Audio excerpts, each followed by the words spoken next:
وقال له رجل،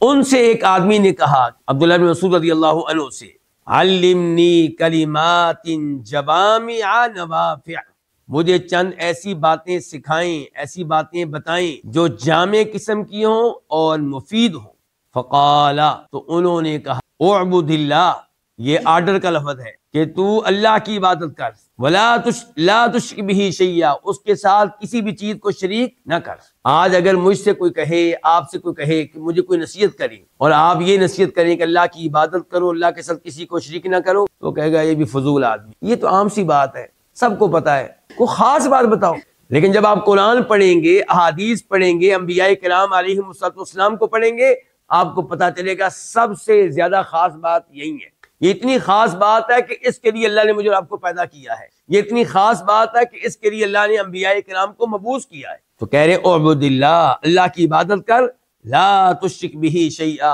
اس کے ساتھ کسی بھی چیز کو شریک نہ کر۔ اگر کوئی اللہ تعالیٰ کے ساتھ ساتھ قبر والوں سے دعائیں کرتا ہے، مشکلات کو دور کرنے کے لیے انہیں پکارتا ہے، تو وہ انہیں اللہ کا شریک بنا رہا ہے۔